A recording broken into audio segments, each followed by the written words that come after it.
Hello everyone, today we introduce Gallicanism, the doctrine exposing the autonomy of the French Church with a bias towards the Middle Ages. And this is not really an ecclesiastical history video, but rather a broader political and even strategical one to highlight some aspects in the relation between France and the papacy. In fact, in the broader international situation of the Middle Ages, and explaining how the respective churches, of course, but as the product, essentially as monarchies, in a word or another, and in the frame of the imperial concept, really came to be, and to naturally support and structure the type of countries that we know. That my channel is biased for the Holy Roman Empire in general. At least we focus more on this. I have a series about medieval Germany, medieval Italy in the cycle. I have been struggling to add properly a medieval French one because surprisingly enough there is not so much. I can of course dig into a lot of different stuff, but systemically speaking, right, the history of France is quite. It should be easier to tell because it's a rather unitary one, but it's not really perceived, or at least produces a general interest as such, and therefore one has always to make some important premises before that. And as all countries' histories, it must be framed not just in international context, but it should be properly measured at political and social level. In fact, in comparison with other countries, of course, but being able to assess what was happening within it. As you know, I actually made lots of videos about medieval France. There's a playlist about that. I, let's say, separated from it the Frankish history playlist, the Merovingian one, even the Carolingian one, because these are stories encompassing actually a broader space doesn't necessarily just overlap with France, that as such didn't quite even exist at the time, but that was remarkably founded exactly by the Merovingian power especially, and consolidated further actually by the developments at least of the Carolingian one. And that, in fact, took the shape of a deeply hierarchized power in high medieval times. And whenever we look at the map of Europe, and we realize also what people are interested in from a popular, in fact, strictly popular point of view, the more I think I realize, this is what I call the giant's complex, that whenever we see, say, a smaller power, one that has not yet developed, that is also relatively confined within some boundaries, as paradoxically the same France would be, at least from a monarchic perspective, around the Ile-de-France up to essentially the beginning of the 13th century. This may give the impression that say, for example, the failure of a unitary process at some point at least, or the political fragmentation of the same, somewhat do not contain a civilizational value, right? Which is hardly the case. France is an incredible country. Throughout all its history, medieval times, it is even more, as most essentially what we see still today is deeply connected with that. And this is true a bit for all European countries, telling the truth. I should speak also perhaps of some prejudices that we've been fed normally about the fact, the way we conceptualize antiquity and the Middle Ages, and so how we have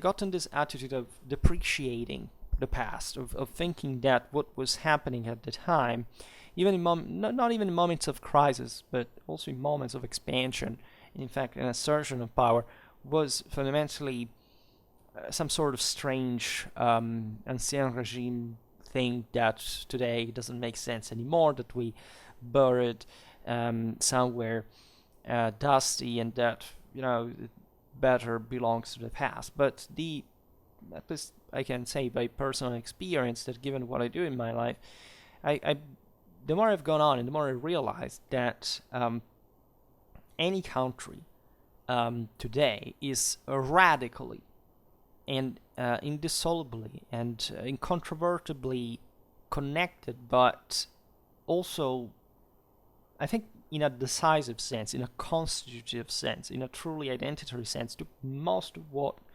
fundamentally occurred in the Middle Ages, but even in antiquity. And this is instead the part that our secularized and modernized mentality has erased. Right? For us, countries came to be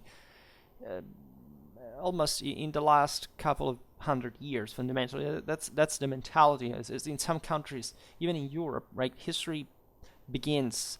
The national history begins in a sense in.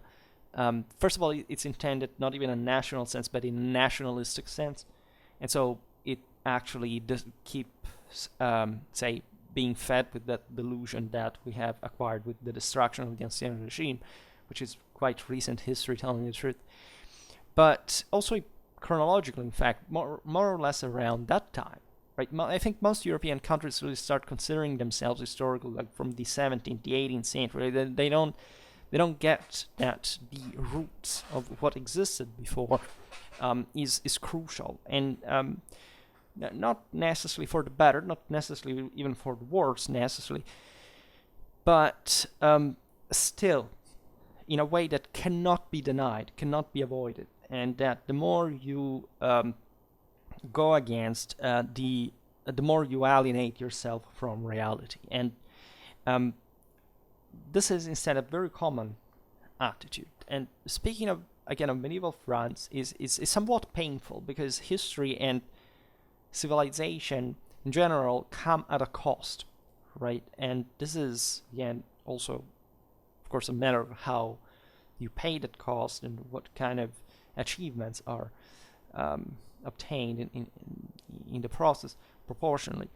But definitely, if you look at the history of Gallicanism, you can feel the sort of probably imperialistic mentality that France owes most of its success to, frankly, and this is, in fact, the mark of a true imperial culture, not one that was invented just a couple of 100 years ago. It's something that really flows in the deepest vein of that culture, and that doesn't mean, of course, it cannot disappear in the form of, say, especially the masses having been, highlighted for, this delusion that, again, from a couple of 100 years, we think that is fundamentally the greatest accomplishment in the history of civilization, that something did achieve for sure, like in terms of properly reconferring,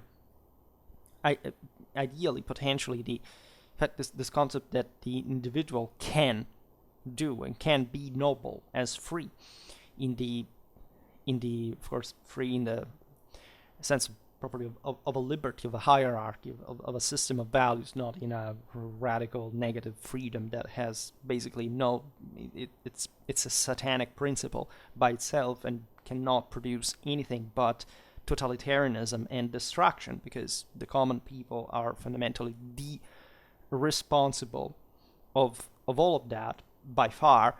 And this is also, in fact, what the history of the last couple of 100 years really has showed us and keeps showing us. But the point again is that, and I think I expressed this in that video about the Merovingian hematophilia, and properly in the taste for blood that the Frankish people had culturally, identitarily, and that was able to conjugate, of course, when it was systematically subjugated by the Merovingian dynasty that ruled as a dynasty. We don't talk about the Franks anymore, we talk about the Merovingians. It's something completely different. It was a completely, in fact, a complete reversal, diametrically opposed concept to the one that, after all, one of the most if you want, traditional Germanic peoples had done, because the Franks had not, yes, they had been close to Roman border. We've seen it for centuries, but this doesn't mean they were more Romanized than others. This is a very common mistake that, frankly, many students still of medieval history do, but it's excusable, because if people even knew what we were talking about in the first place, it would be already a big deal. But that lived properly in the affirmation of a traditional elitary principle at the root of, in fact, of the French monarchy, but also the French aristocracy, that had to cope constantly with the fact, in fact, of succeeding in an imperial scale that, however, entailed to control with the means of the times very different peoples. That's how France came to be, right? France, again, it's a creation. Again, it's a monarchic creation. It hardly has much, background overall. Right? Gaul was quite diverse from the within. The Romans were already pretty aware of that. The south was different from the north. The same Frankish experience begins from that north, from also probably a different, even ethnic background, telling the truth, because the Belgians really were something different from the rest of Gaul. That was, of course, another part of France. It was the southwestern one, the one you would call Gascony in the Middle Ages. That is yet another country. For not talking about, of course, the more modern acquisitions. Think about Alsace, that was a German land, or else. But the success of France, and the fact that after the UK, this is the only country in Europe to have a nuclear power, and to, in fact, still carry out in a beautiful way, in the most beautiful European way, a truly imperialistic policy abroad, much more conceptually than what Britain does, because Britain owes its its success to a time in which its ideology was, first of all, say, more liberal in a sense, in the, let's say, in the Anglosphere ideal, much of which, of course, influenced the same American culture, but that was also particularly designed against French imperialism and what the French powers, whichever came to rule the country, had to enact to maintain a control, in fact, on an enormous system. First of all, a demographic one. France was in medieval times by far the most populated country in Europe in absolute terms since late antiquity. Not only the enormous agricultural resources that also contributed at that point to transform the country, an hegemonic power that also had, in fact, the capacity of creating a colonial empire and investing in industrialization, and so representing, after Britain, fundamentally the most properly successful European reality. Historically, there is no doubt, in a narrowly Western sense, right? And this was expressed in many ways, not just the primacy of French military culture throughout all the modern age, especially from a terrestrial point of view, but especially from the point of view of the state. And you know that in France, in the name of the state, many horrible things were carried out, but at the same time, this was the process of a deep imbalance that had formed during the centuries. You can argue since the Jacquerie, right? There is a fil rouge that connects, the French Revolution to that kind of what was a systematic repression slash oppression in a sense, but it also had been working and had been, in fact, producing the enormous results that were expressed by France at all levels, again, of science, art, culture, military, throughout all the modern age and beyond. But and also allowing, in fact, something like at least a bourgeois revolution, which is what essentially effectively remained, because France was not ruled by the people. The people doesn't rule anywhere historically in the world, in human history. But it's at least, again, the country that in many ways expresses, at least in a stronger way, not necessarily in the best way. For that, again, I would mostly look at Britain, but that had a greater continuity. In some things, also a bit of an hypocrisy. I mean, just look at what happened with the monarchy there, right? It was just a puppet fundamentally since the 17th century. But still maintaining a deep understanding also of that what the traditional order of things was meant to be. Whereas in France, it was, literally, beheading kings.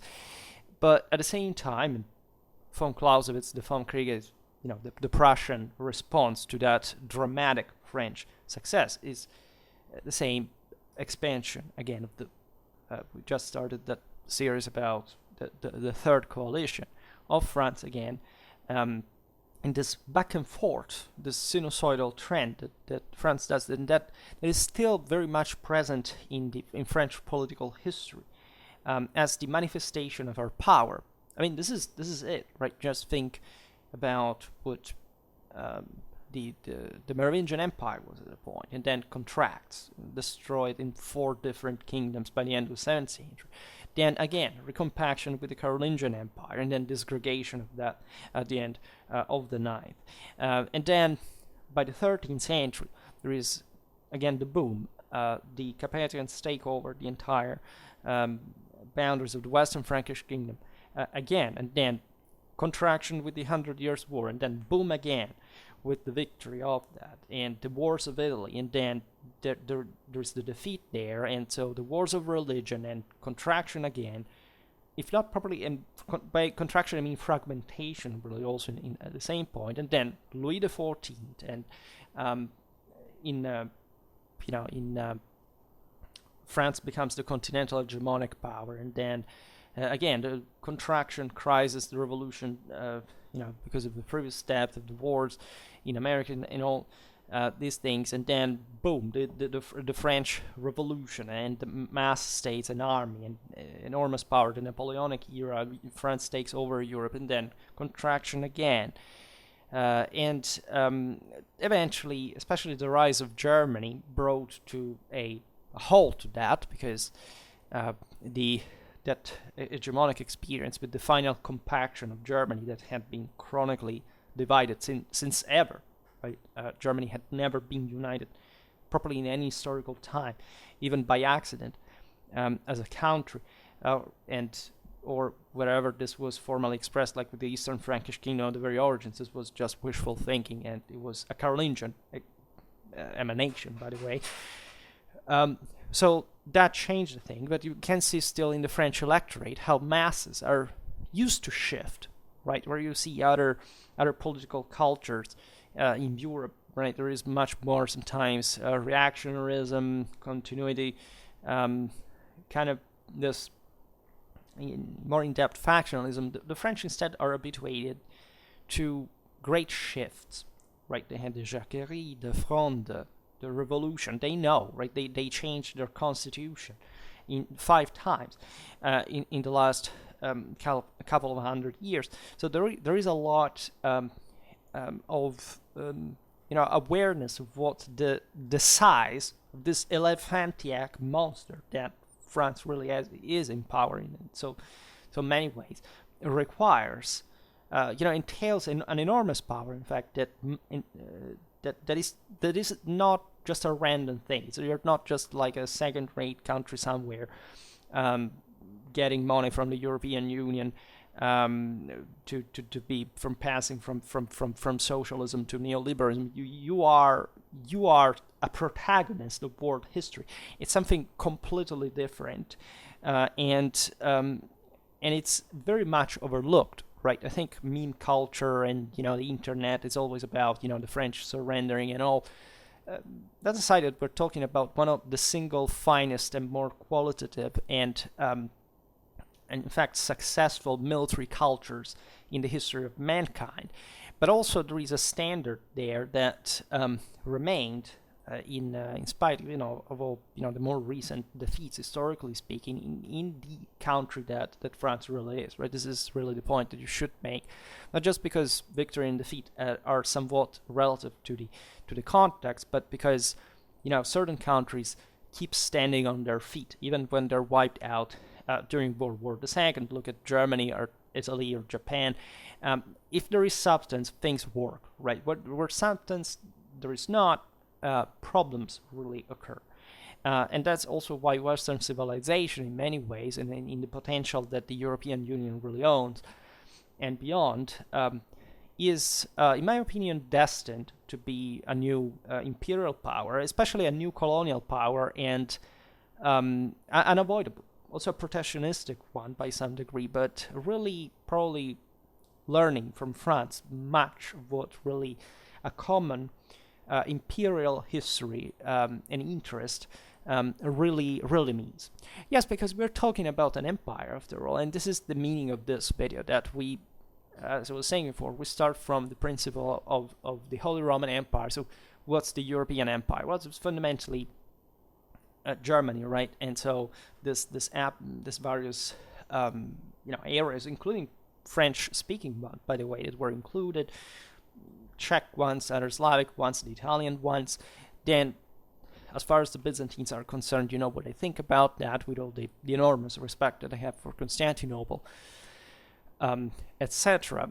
But when we look at medieval history, we are really missing sometimes an elephant in the room. That is to say, not much French power per se, which is hardly undeniable, and albeit it is somehow overlooked, but the exquisitely imperial and imperialistic identity of France, and role of France, and capacity of France, and power of France, connected to the empire. In other words, French sovereigns always thought to be the emperors of Europe. And today we cannot digress on the reasons why this has not happened, all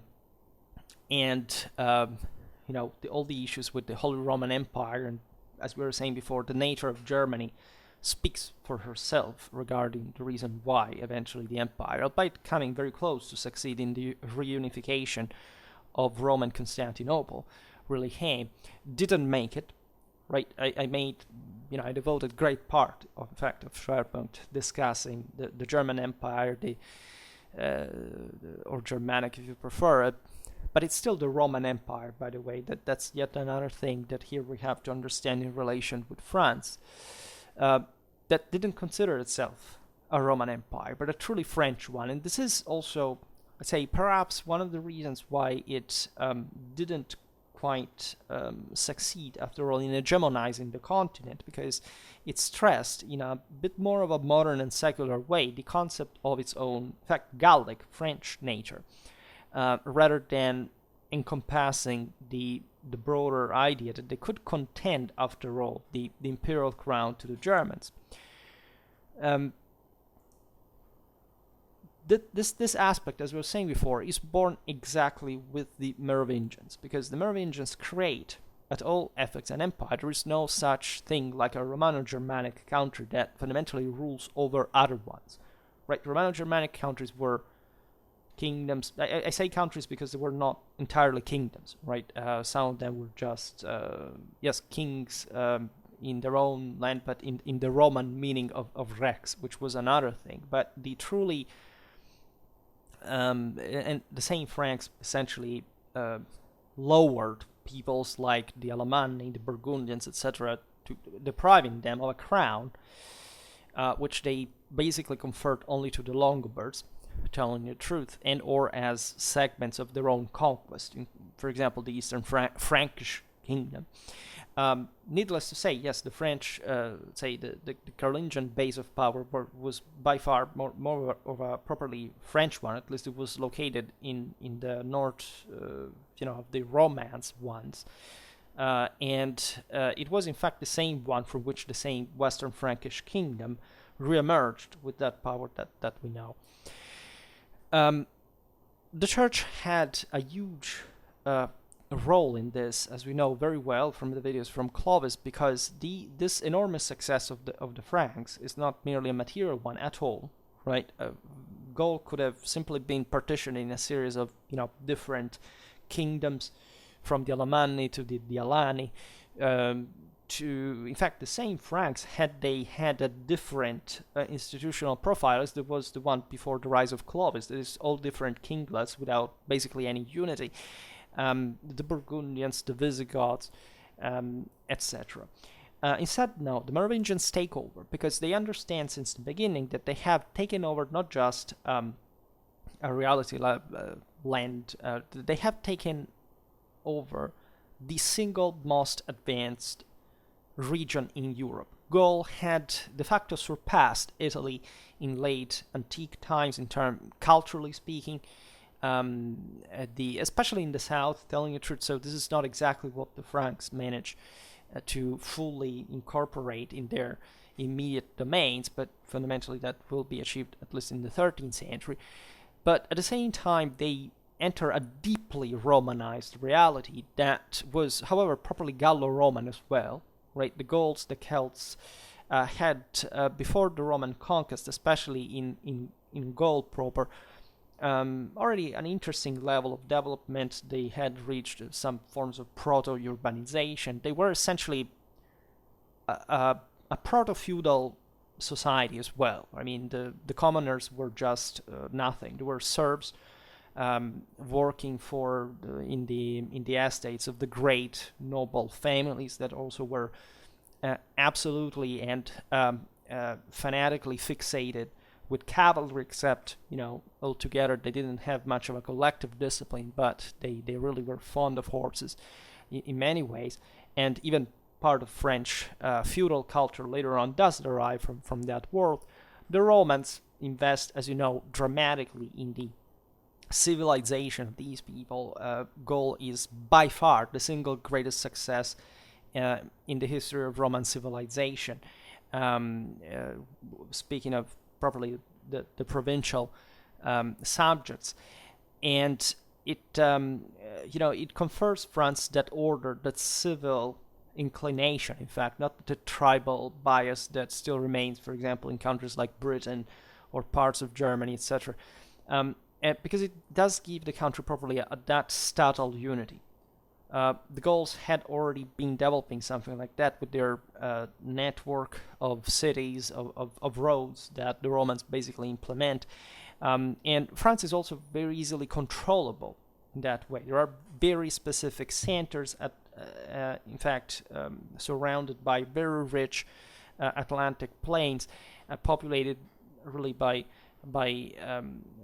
very highly and very well connected by the roads that unavoidably connect. There are not major obstacles, right? That only in the south of France you have the Massif Central, you have then all the various rivers, and those, especially the Loire, has a very significant, in fact, watershed meaning between the north and the south of France, let's say in Occitania. That is another country entirely, that is the most deeply Romanized in Gaul, and it's also in fact very similar to Italy and to especially the parts of Spain of the Ebro Valley, etc., on the Mediterranean watershed, and it develops more civilly, but with less, let's say, less feudalism, but there is a greater, a more even distribution of wealth and less concentration. And that's the same reason why southern powers do not really, they have a greater civil advancement. They're a bit more similar to the Italian communes, but they do not make it to have a real territorial domination. The County of Toulouse, for example, is this hybrid between still a feudal authority like the count and then the city that is a commune effectively. But even though they have ambitions and they even engulf the region with the obvious repression that they called on themselves with the Albigensian crusade, as they wanted to separate themselves from Rome and from, in fact, the order that the popes and the French kings had planned for Europe, that it didn't, it was taken out and brought savagely and ruthlessly under the French heel. And they would resist culturally for a long time, right? The thing is, it's difficult, and that's why France is so complex. It must use iron fist and has this enormous authoritative presumption, right? That is inherent the French aristocracy and monarchy more than else. So the role of the church in Gallicanism, in this regard, is crucial, because Clovis founds the Merovingian Empire. The Merovingian Empire could not exist by definition if it had not been a Christian and Roman empire. What the Merovingian dynasty does is basically gathering all the possible means at disposal of a Germanic king to aggrandize his own genetic background, his own descendancy, his own blood, in fact. Consider Franks still make human sacrifices. They're literally excited and passionate with the scenes of the passion, of blood spilling. They associate the Christ massacre with the blood spilled on the battlefield. That's how Clovis devotes himself properly to the Christian God, because to them it was really the same thing in many ways, and it would keep being like that. And human sacrifices included by the Christian Franks, but properly realizing that concrete imperial connection that the Christian Roman Empire had evangelically spread to the end of the world, and this greatness, and the fact that objectively the Merovingians took over this enormous space that would make them the greatest power in Western Europe, but also the Saint Justinian reconquest in many ways was aimed at stemming, in an Atlantic perspective rather than a Mediterranean one, the Merovingian expansionism. It was exclusively possible because of the support of the Gallo-Roman elite, which means the enormously powerful bishops that ruled France at the evaporation of the Roman presence, right? And in as most countries this really happens, especially in this formative moment, of course, the temporal and spiritual elites form this indissoluble bond for which the monarchy develops together with the church to the great construction that is symbolized also by the violent beauty of the enormity of the French Gothic cathedrals and all the utmost splendor of medieval France during the medieval millennium. Naturally, it's a brutal reality as well. This is a radically aristocratic, elitistic mentality, right? France is, in history, it's more civilized than other countries like in Central Europe, in Eastern Europe, where literally, peasants were considered as subhuman beings.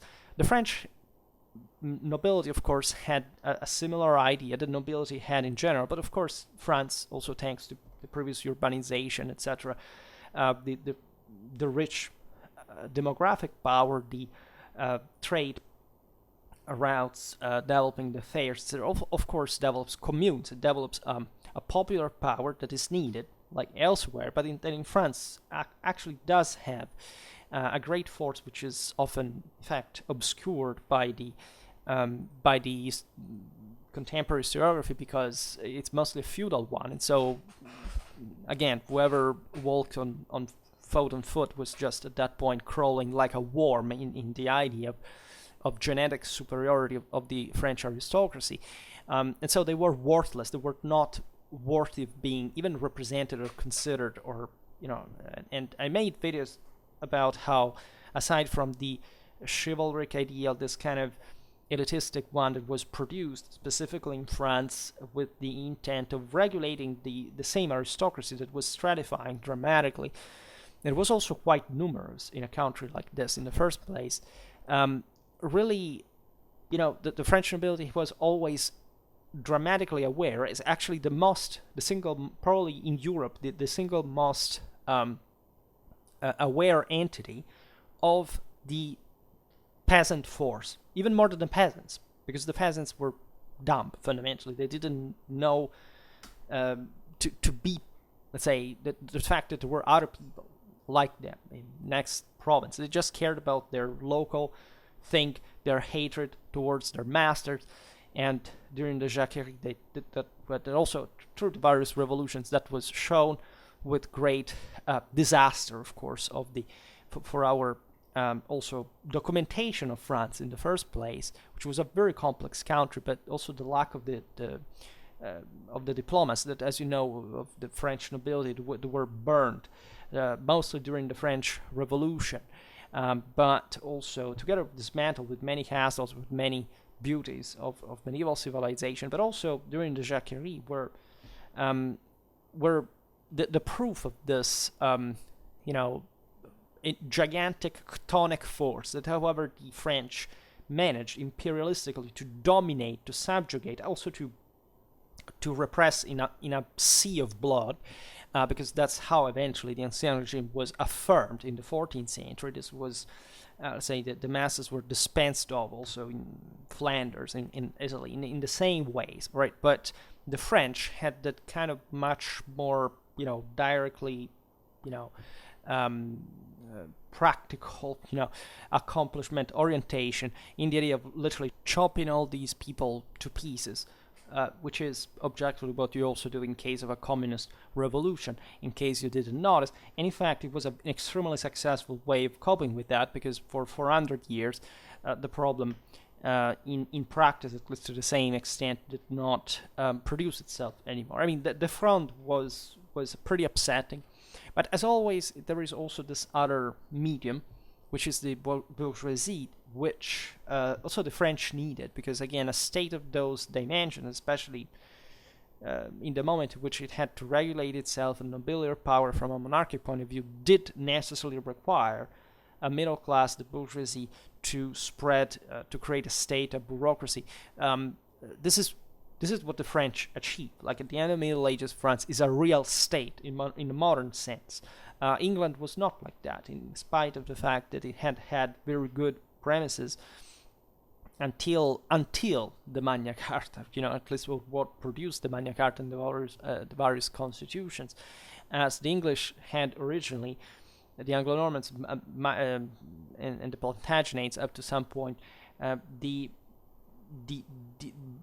say perhaps not, it was maybe the Hauteville of Sicily, and by some extent the Hohenstaufen in Sicily, the greatest statal power in relative terms in medieval history, but definitely second were the English, more than the same French. That, in this sense, when you look at, I was talking about this in that video about the mid 14th century and the problems of France at that point, the clamorous defeats that it scored, etc. Well, you realize France was a giant that had grown without much of the regulation that was needed, in fact, by the time of tightening of resources that very often confront countries with very radical choices. I mean, think about Philip IV and all the problems that started, let's say, with this idea that also the true military tradition had been betrayed, because knights were now being regulated by some sort of satellistic power. And this is essentially the bias that we have against France in a general sense, if you are anti-revolution and more. But that actually is the product of a civilizational accomplishment of what, in fact, that same traditional power had managed to achieve in creating France, practically from scratch, or almost, and needing to keep it together with regulatory means that no country in Europe had ever, had the need of owning, right? And in case you didn't notice, France also won the 100 Years' War, and it won it in a clamorous sense, given also how the events that followed and the status that France really reached. Another obsession of France was Italy, of course. Like the French always considered Italy as an appendix of their own, right? The idea especially the entire peninsula, frankly, had to be taken over. And I mean it frankly in the sense that that's what the Franks did with the Longobards, but that's what they had already tried to do, and that's why again, the Justinian Reconquest had occurred, and again there is a bit this moment of contraction of Europe for which, again, the same Merovingians basically collapse as a polity. They do not exist anymore until the Carolingian coming back. But after that recompaction, they finally take out the Longobards and they invade Italy and they take it over and include it also in the broader Frankish world, stripping it from the Byzantines in a sense that still hoped that they had some room there.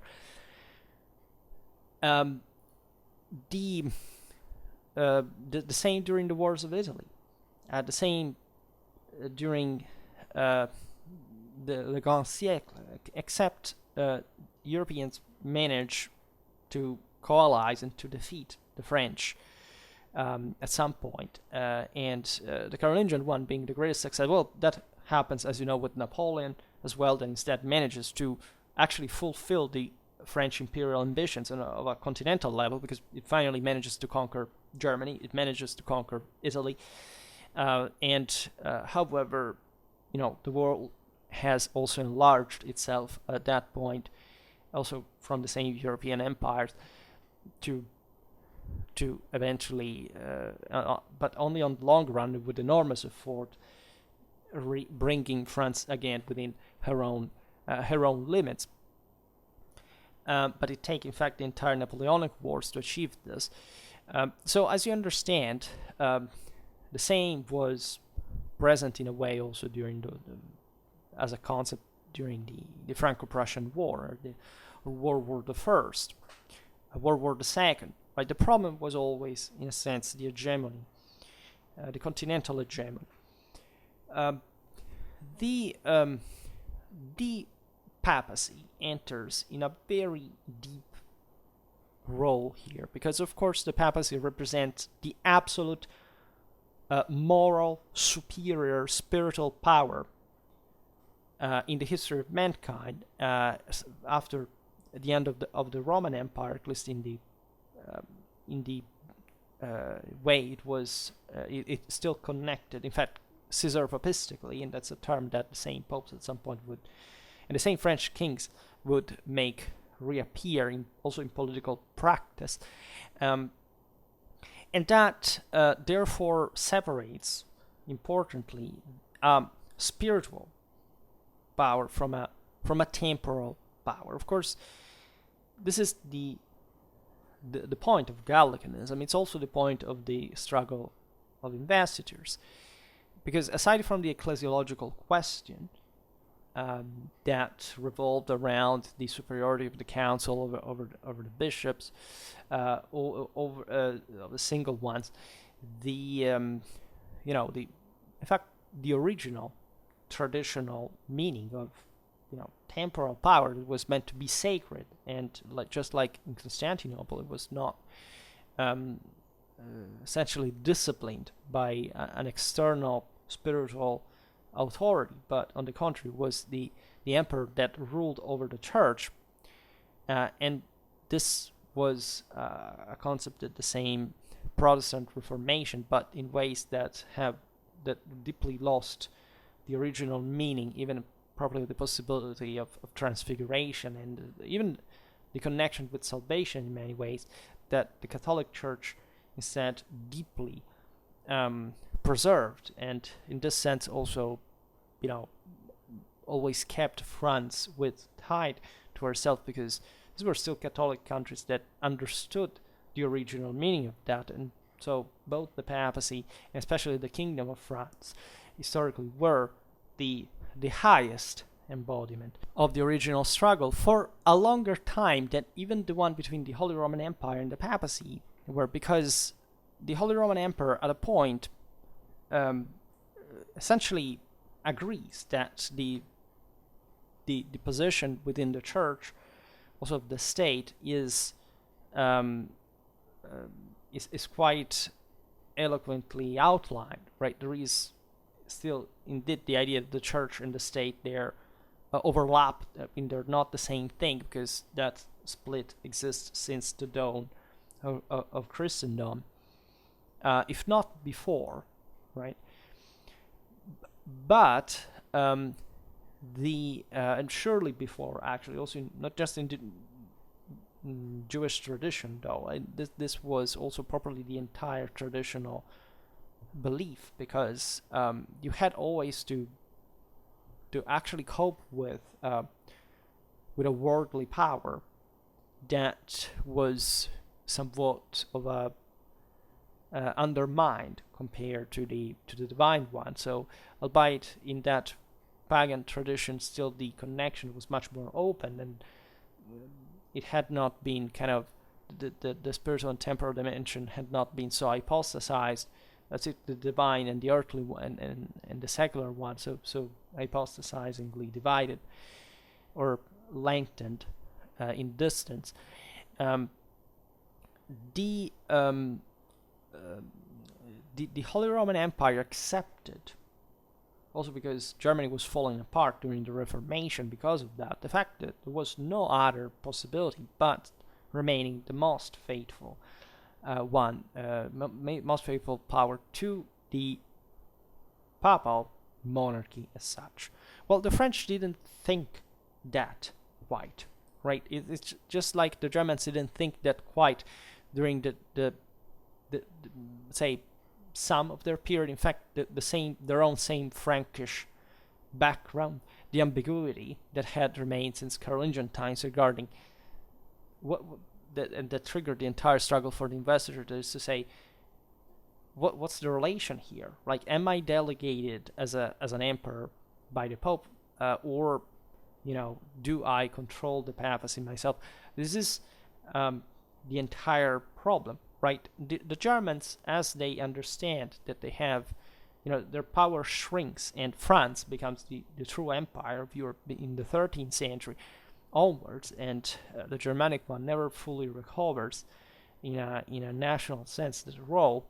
Well, you see that the Habsburgs are the single most faithful Catholics in all ecclesiastical matters, whereas the French are also the most Catholic, but they have a very different view regarding their royal prerogatives over the church. Similar problems had occurred also in Spain, but that's also more faithful to Rome. In many ways, the French basically carry out a sort of a parallel of what Anglicanism really is, except they don't give way to the Protestant pressure, because that would have essentially unhinged the same royal possibility to feel itself not just one of the many that God simply decided to have already saved or not, but that were capable, in the true traditional sense, to be able to make the difference. And the French were pretty much fond of this also because they had saints in their dynastic history, and their blood was the thing, in fact, that counted really the most, right? There is a deeply, again, genetic fondness of the French sovereigns regarding their own institutional role that perhaps is what really goes beyond anything else in Europe, right? That sense of blood is not really felt so deeply in any other European monarchy, but in France specifically. And from that Merovingian times, right, in spite of also the various dynastic successions, which, by the way, are also few, telling the truth, because all this nobility descended from the most ancestral rulers. I mean, were basically all Capetians throughout also the various other branches, Valois, Angoulême, and so on. They were still Capetians. They descended in very much directly also from they had Carolingian blood in them. And so you understand the thing went even beyond. So the French had always maintained a radically strong connection with the Church of Rome. Right, in early medieval times, there was not really a papal primacy, if not with a broader one of charity, and the fact that, yes, Rome was the highest, or better, spiritual authority in the West, but it was not meant to be the absolute one or the decisive one. Already by the 6th, the 7th century, it was clear that papal Rome was just something else, that the West, from the Anglo-Saxons to the Franks to the Italians, had really formed an axis on the Rome, right? Spain thought about it a bit differently because they were much more Byzantinely imitative. They thought that the Council of Toledo was basically even superior to the Church of Rome, or equal to the one of Constantinople or them all. And there is all a story there, because the country is taken over by the Muslims, and so eventually the Visigothic rite is substituted by the Roman one. But let's say that also in continental Europe, there is this important divide between the various rites, because, say, the Frankish Church had one on its own. That's actually called the Gallican rite, not to confuse, in fact, with Gallicanism as a concept, which is wholly separated. The same goes for the south of France. Milan had its own rite, Ravenna had its own rite, Rome had her own rite.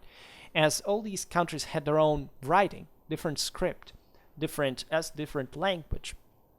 So what the Carolingians really operate in this process is, as you know, a massive ecclesiastical reform that occurred all one with, the imperialization of their power, that they really still considered traditionally in that guise, but had not been formalized yet until Charlemagne's crowning.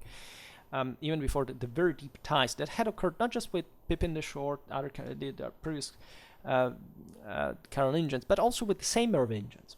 Right, the Franco-Papal alliance is something that dates back to Clovis. Right, there had been always a dramatic axis between the Frankish court and Papal Rome. The evangelization of England, famously enough, was carried out mostly through the logistic base that the Merovingians offered to the papal missionaries. There was more than that. Like between Gaul and Italy, there was thanks to the aforementioned Romanization and actually the deep closeness that had existed even between the Romans and the Celts, in spite of what is commonly believed. As you know, the Gallic declension is basically identical to the second Latin one. We have been habituated to just separate these worlds because there is this ethno-nationalistic and statalistic collectivistic delusion that again kicked in the last couple of hundred years regarding the fact that these the Celts are just another people or a people in the first place, and and then the Romans are just this strange anomaly that comes from nowhere. It's not even European. These were the same peoples. We're saying Europeans, and they all believed exclusively in a purely elitistic, imperialistic dream of complete world subjugation. Right? When people whine. You hear them whining, oh, the Romans conquered the Celts, what a terrible thing. The Celts, I don't know how to tell you that their entire belief was systematically subjugating, raping, exterminating, and enslaving anyone who opposed them. It's the same concept that any world conqueror ever had, except the Romans succeeded and they didn't. And that's not a flattery thing, telling the truth. And of course, the Frankish power is fundamentally a Gallo-Roman one, and a product of that higher, superior civilization that had affirmed itself as a Western axis, and quite well defined, in fact, by the Merovingian Papal alliance. This concept should be sculpted in everybody's skull. It should be deeply ingrained to any person who even pretends to have anything resembling an identity of Western civilization. And we still make videos here on YouTube. I see something atrocious, like kids, even channels that are supposedly historical one, making questions such as, when did the Romans think Rome fell? Like this kind of idiotic bullshit. Sorry, but I cannot avoid defining it like this. We are completely lost. Like what history has been, identitarily, in the deepest of our veins, has been completely canceled from our minds, right? And because of our fault, right? Nobody did it but ourselves. And in other words, there is no worth in people today. Like, at least if people were not aware of these things, like, you wonder why do they even live? What is that they believe actually? That they are born, here randomly. There is no point to it all. That they may as well just die tomorrow and not leave a trace, because this is essentially what we have been raised like, right? To think, to not believe specifically, and to deny the deep meaning that macroscopically echoes from all corners of the universe, and that is incarnated in history. I think that this is crucial and this is fundamental. If one does not understand ecclesiastical history, it's useless for them to learn anything else. As you know, I don't specialize in ecclesiastical history. I don't even, are particularly oriented towards it in general. But the more I study it, the more I realize that there is no room in, historical education for people who are not willing to study or to understand religion from a moral and a scientific point of view. And I cannot compromise on this, right? And if I'm not harsh, I would betray my moral and scientific beliefs, because I truly believe, in fact, in the order that these people were seeking, because it's always the same problem at the end of the day, and all the indicators of the past tells us that it revolved around that idea of absolute force and of, in fact, achievement in the process, embodying with reason, with knowledge, with truth, and so the fulfillment of human, that is divine potential. So when we look at powers like the Merovingian, the Carolingian ones, we have to think that these people really believe that, right? We normally don't have anything written by them because the sources were monopolized by the clergy, and not all of them were cultured or educated in the sense that we intend in a broader, say, diachronic awareness of how the world had been aging and how they were essentially just part of a broader process, because they were writing for much more, contingent, practical, eminently practical reasons. Every single thing that is written by the church has, iron logic to rule the world at the time. It's yet another thing that, again, just maybe paranoid conspiracy theorists think that those people say, oh, we still pay taxes to the Vatican and similar things, that's also another category that, would be better turned into a 14th century French peasant, after this, but hopefully for them, the Jacquerie, the repression of Jacquerie.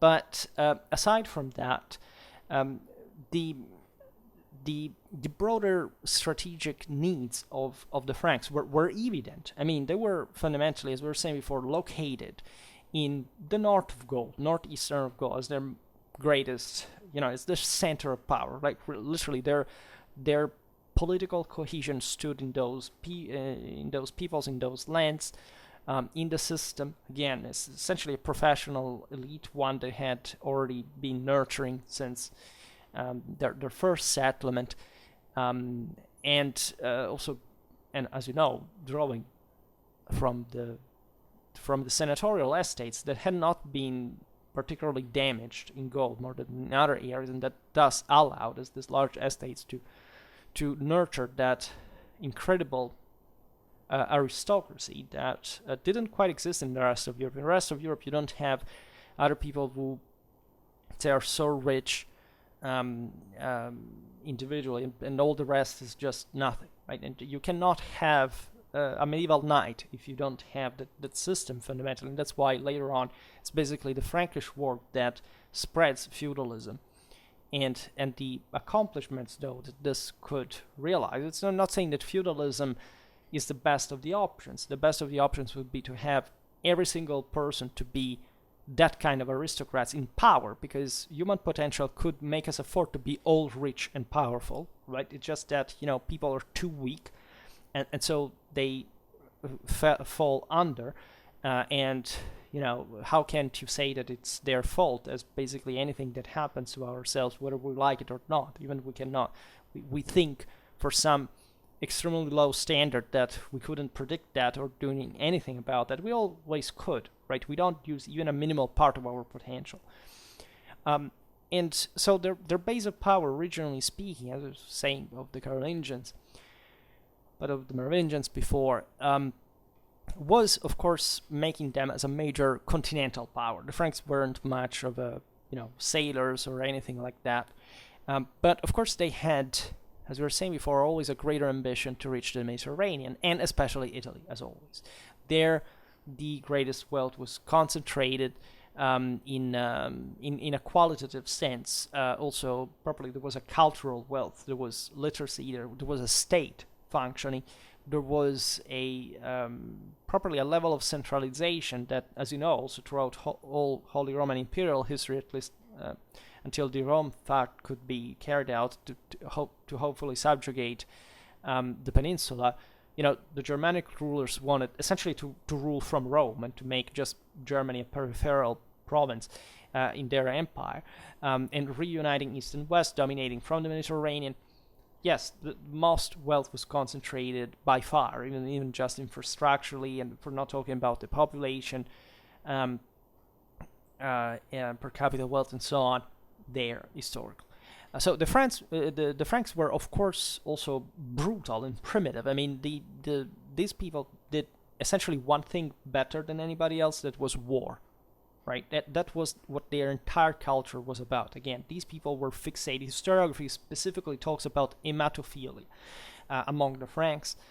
This is something you see even among the Saxons when they were trying to convert them, and they had to tell them the history of the Gospels, and they didn't know how to make them understand the concept. They started telling them that Jesus was the head of the comitatus and that the apostles were his warriors, and the Saxons were all excited when Peter cuts the ear of the guard that comes to arrest Jesus, and then emphasizing this thing of blood spilling and so on, because that's the language that they spoke, right? They had to make them understand in a way they would see it like as a normal thing, and of course, the Saxons, too, in that, as the most brutal and primitive people that the Franks subjugated, was also the one that, in that sense, was schooled and disciplined and rationalized enough to become essentially the head of the empire in the 10th century, which was remarkable.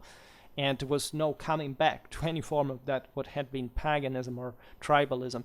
They understood pretty damn well what the language of civilization is spoken like. And of course, what you see in the end of the Carolingian Empire is, first of all, the disgregation of the secular rule, or at least this broader universal order, because in fact, de facto, the non-existence of a real civil substratum north of the Alps, right?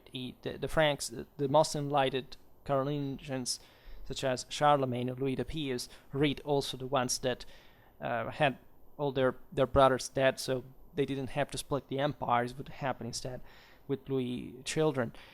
And already before, and great part of why the Merovingian Empire had collapsed itself, tried, in fact, to bring this enormous Mediterranean civilization to the north, to centralize. And the only institution that could afford to do that, given that the Frankish world was purely private, and there was no notion of a civil order, but just the one of the private military clienteles that, in fact, when they stopped having peoples to conquer, began to turn on each other, was the church par excellence, right? During the 9th to 10th century, what really keeps European civilization together is the reformed clergy, the monasteries, the great centers of learning. From here, really, the idea still of a state, and that the fact that it had to be, in fact, a single rule, right? European identity is embodied by the idea of the universal empire. There cannot be any European identity in a kind of statally fragmented reality, like every people is different or whatever. Europe means exclusively single empire to rule the entire world. This is the meaning of being a European. And that's the only objective that should be ever pursued in general, in universal terms. But I mean, the history of Europe is the one that, in a sense, struggled the greatest, right? With the greatest accomplishment. Struggle is also the mean of Israel, by the way, is the chosen people of God. And there was hardly anybody after the Jews, like the Romans and the Franks, that took over the world because they knew that they were had to take over the world because they were the God's chosen people. There was no way around that. They simply knew that. They were born to conquer the world. They knew that. They did that. That's the power of moral force and the superiority of cultures. And what this really means, and the awareness that lays within the power that lays within the awareness of this evangelical mission of world domination. The Carolingians embodied it beautifully. Charlemagne was obsessed. By the way, the Franks were obsessed with the Old Testament. To them, they were much more Jewish influence from a cultural, religious, and military point of view. Charlemagne was obsessed with David because they identified, of course, like in God, Woden as properly God, Lords of Battle, the same one of the Bible, right? And so had been Jupiter before and more, but the God of the great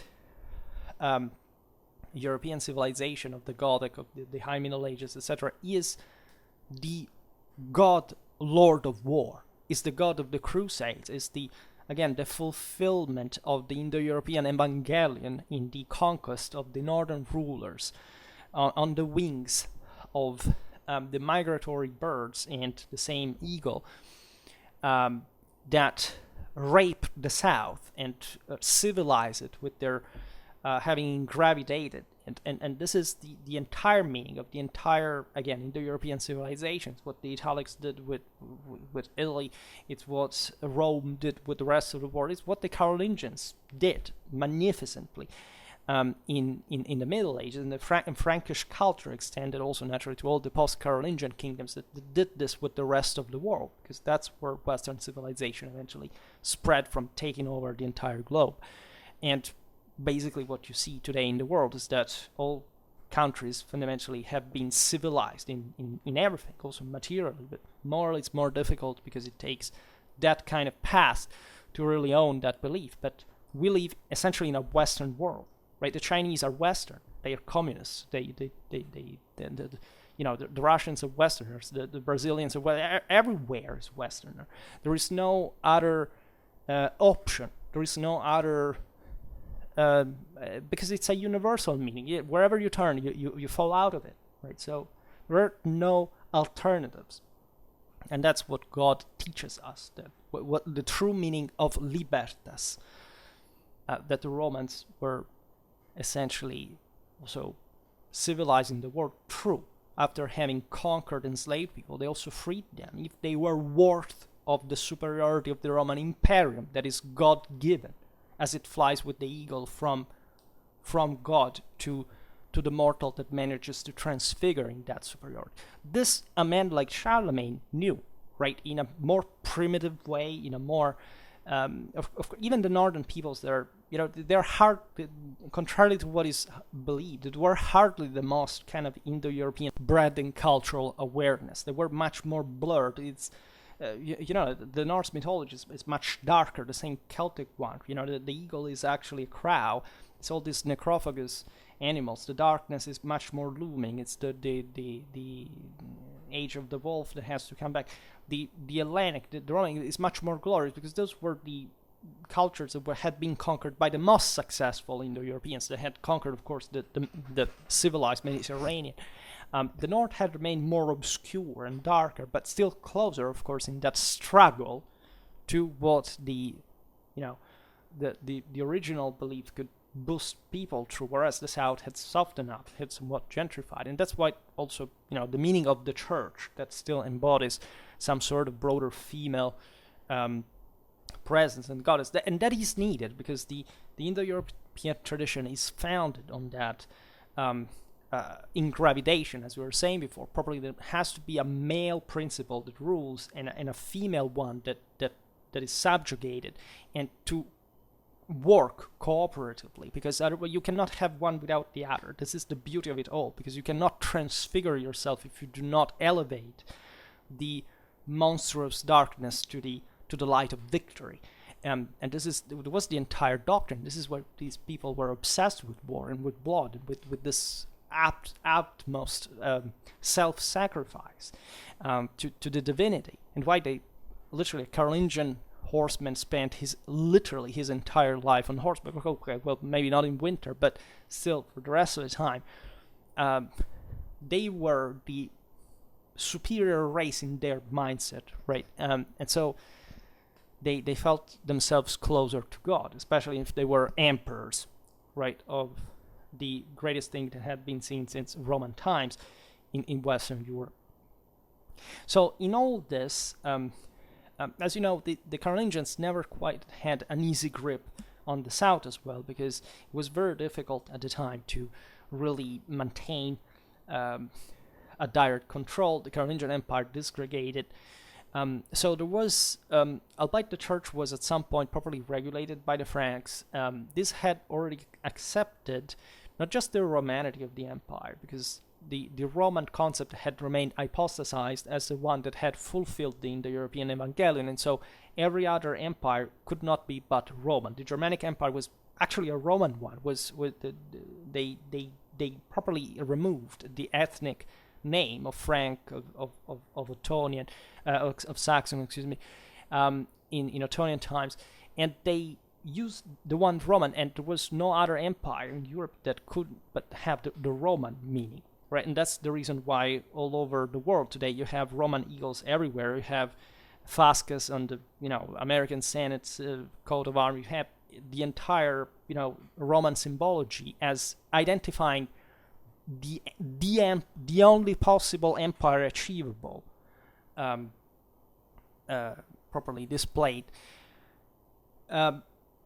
In the process, it's obvious that, and especially considering to the greatest prestige that the Carolingians attached to the Italic kingdom, that on the base of which depended the imperial crowning, because you could be Eastern Frankish, Western Frankish, but you necessarily had to be Italic king to become emperor, because you had to defend Rome, and so you had to fulfill that male archetypal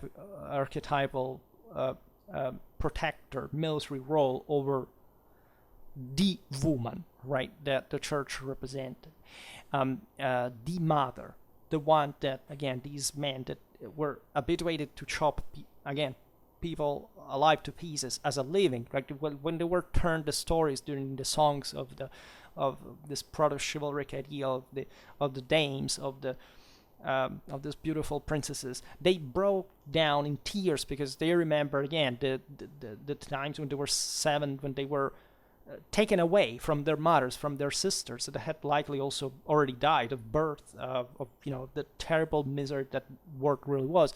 And so the entire strength and authority and control that the empire represented was all one with that idea of protection of the church.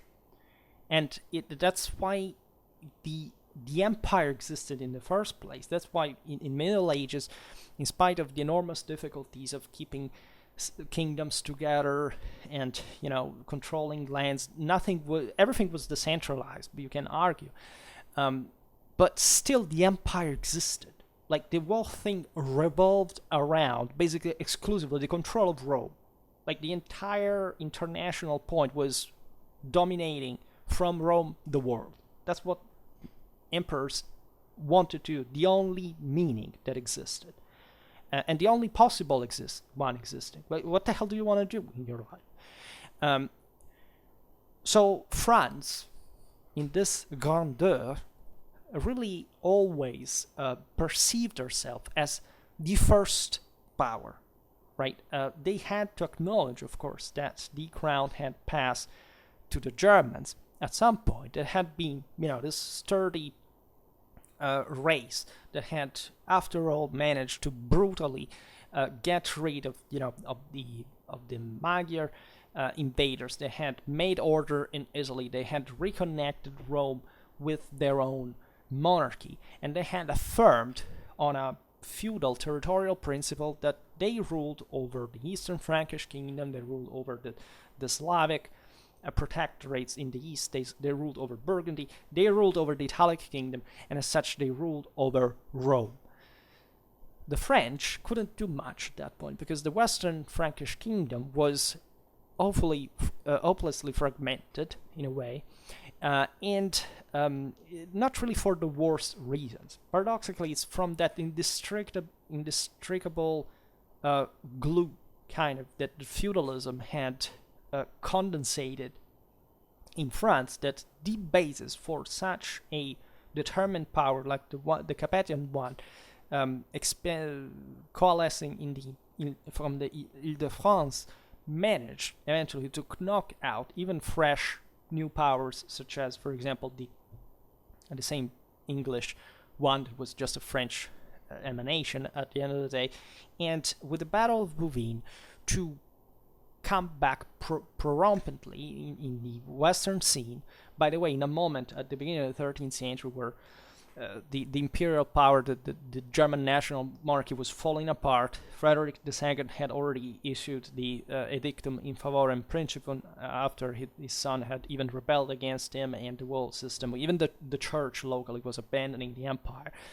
And Germany was heading towards the princely, privatistic phase of her history, and conversely, France was instead taking over the whole freaking goal once again. Throughout all this time, of course, the French had maintained a papal support, a papal relation.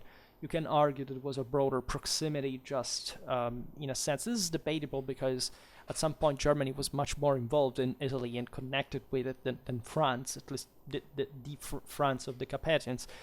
And as such, there is, of course, always a cordial relation at this point. The French embody the Orthodox authority. Every imperial order has to be Orthodox. And so they got rid of the Albigensian problem quite successfully and wonderfully, together with the popes, that realized quite soon that, of course, the Germanic interference in Italian affairs, and thus in the papal ones, could be averted by supporting the French.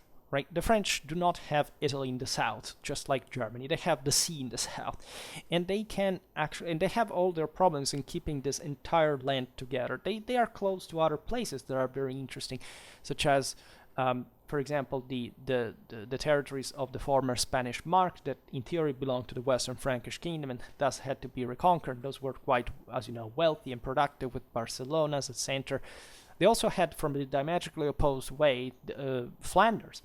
That's why Philip IV bails out, after his father had died against the Spanish, and invades Flanders, albeit with mixed, fortune, as you know. Already in a moment in which France had stabilized in that enormous effort of keeping this quickly conquered territory together throughout the 13th century. We know during the same time that had been the French immediately, as they secured this power, they immediately launched themselves in the enterprise of reuniting the Mediterranean lands. They launched their own crusades against Egypt, because they understand if they take that out, there is no power that can threaten the Christian control of the Holy Land. They take over Naples, by the way, which is also very close to Italy. They secure also some areas in the southeast of Gaul that were theoretically imperial, such as Burgundy, parts of it, at least like Provence, for which in fact they had invaded the same southern Italy in a crusade, by the way. So all this, of course, realizing that the main problem at that point was the empire, right? And the empire was preventing the French, that had come prepotently again on the scene of Europe, to fully control Italy, the papacy, as they had done in Frankish times, right? That was the ultimate goal of the French. Naturally, this was a much more feudalized Europe and a much more complicated one, for which they couldn't literally do whatever they wanted, but it even in fact a fragmented German empire was, you know, a mass that could not simply be bypassed when stepping into Italy. In fact, yes, there is a massive difference between a Philip IV and Rudolf of Habsburg, even though the latter is king of the Romans, right? The king of France is much more powerful. And this division is also very interesting, because if you look at it in secular modern terms, well, the Habsburgs were really, well, at this point there would be other non-Habsburg emperors, but they would secure the title later on. But France was France. While the Holy Roman Emperors were Holy Roman Emperors, right? And just incidentally, kings of Germany, kings of Hungary, kings of whichever lands, the Habsburgs, the Prussians eventually formed their state in, because they were out of Germany mostly, extensionally speaking, because in Germany there was no way to break through it. The thing had exploded now. There were 300 states. Good luck in reunifying that, especially when there is a France that can make leverage on half of them and turning them against you. And that's basically what the 30 Years' War was about, at least in the, starting from the so-called French phase that also literally created the Swedish army to give much headache to the same Habsburgs. But this was the point. Also in the Italian wars, it was the same thing. Like, other powers didn't want France to achieve the obvious goal of taking over the Italian peninsula. That was by far, at that point, the most advanced during the Renaissance. It was just the ideally, the politically fragmented and disgustingly rich. What's the best goal ever for any ruler? Again, Francis I, the great Renaissance, these were Roman times. He created his Roman legions, right? These completely useless regiments of native infantry, and he immediately resorted back to the Swiss. But he had a huge library that also his finance minister said costed too much, because he was literally obsessed with Rome, the classical age, and he literally considered Italy again just as a French appendix, nothing else, right? That's how deeply ingrained this. You can call Gallican, even beyond the ecclesiastical idea, right? That the fact that you can even imagine that there is a connection between, Brandus sacking Rome back in the day with a continental Celtic reality of some sort, wanting to reach the fat lands of the south and subjugating them and looting them. That's the same concept there that lived in the French DNA and that cannot be eliminated, one way or another. And there is so much of this, in fact, obscured by the balance, again, that Europe, generally speaking, succeeded in maintaining, in stemming the French interference. Right, there was a moment in which, for example, the Angevins were somewhat hegemonic at the time of the Italian communes, but it was not a direct control. Right, they had the kingdom of Naples. They had some mercenaries scattered here and there, but there was always, for example, a Ghibelline side, and they always made war, and these were always supported by the Germans. That also were divided among each other. I mean, there were paradoxically, in fact, pro-imperial and anti-imperial Germans in Germany. And that there are other various vicissitudes regarding the possibility of taking over Italy again. There is Henry of Luxembourg, that is actually a French Holy Roman Emperor, who tried that and was almost succeeding in taking over Italy again, even the kingdom of Sicily from the Angevins, but died in the enterprise, supported, by the way, largely by mainly the same Italian Ghibellines. But in that sense, being part of an international game where people were scared of France, Aragon was scared of France, the Byzantines were scared of France. That's what the Sicilian Vespers happened, and because Charles of Anjou was obliged at that point to abort the expedition that would have reconquered Constantinople to the Paleologoi, because The Byzantine army didn't have any chance to resist. So there is a lot about the French role in that imperial sense that to us instead has been it's France, right? In a modern secular sense, it's just the French, it's like another country in Europe. No, it's not another country in Europe. That's a country which Philip IV thought to be emperor, right? And that's where most of Gallicanism starts at, chronologically speaking, but the thing is also properly becoming a juridical trope. In that moment of statalization and bureaucratization of France that occurs under Philip IV, Philip the Fair, right?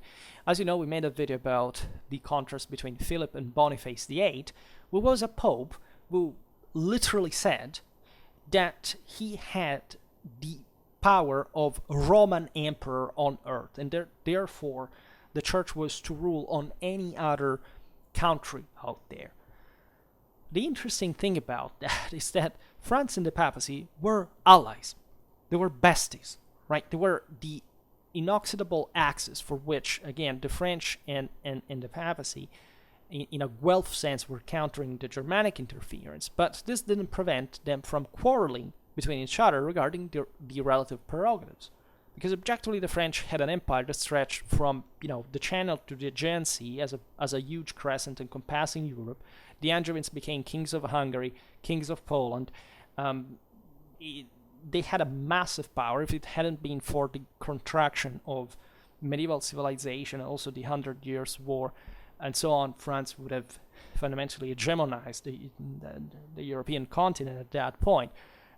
If manually Louis IX had not died of illness in Tunis, also Egypt would have been taken over, right? The first one in Damiette, they had failed. The same Louis had been captured, but the second time, Egypt knocked out, France takes again over the Holy Land.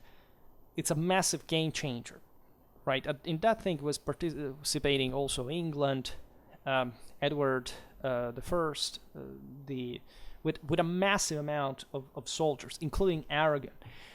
Just for telling you how we have simply eliminated that concept from our mind, that these people were basically about to do it.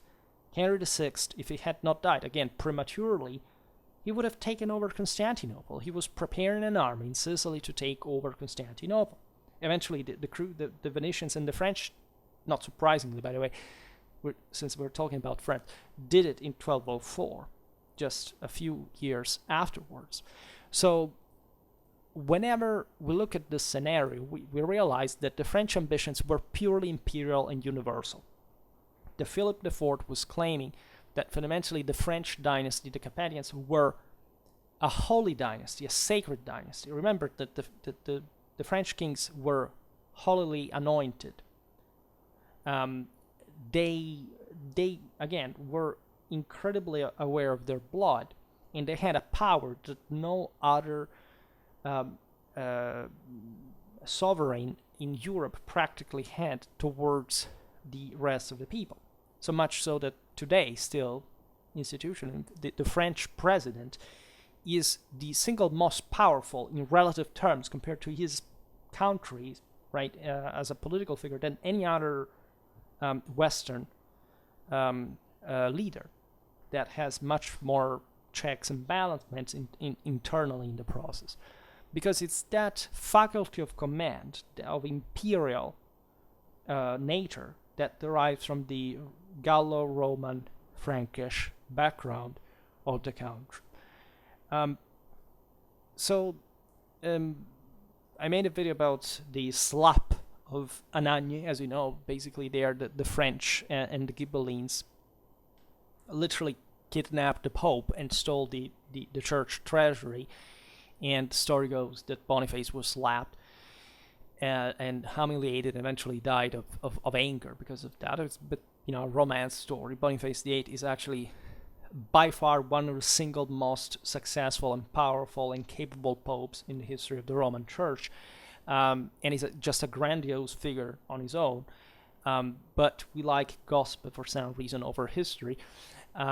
not even real gossip, but things that history has already, explained to you as being normal propaganda that both the pro-papal and the anti-papal sides used standardly with the same identical insults, and that was designed to achieve very specific goals in the process.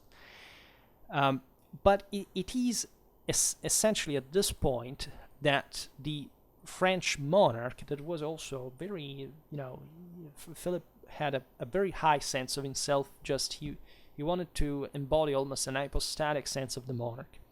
He was very much impressed by his grandfather, Louis IX, Louis the Saint, and he apparently in public never moved his face. He sit there and he had to embody the pure perfection of the universe and divine power. Right, these were the same years of Thomistics, right, of the unmoved mover that Aquinas took from Aristotle back. So the idea is that the French monarchy had to literally incarnate from a genetic point of view that absolute superiority that conferred her the faculty of ruling over the entire world.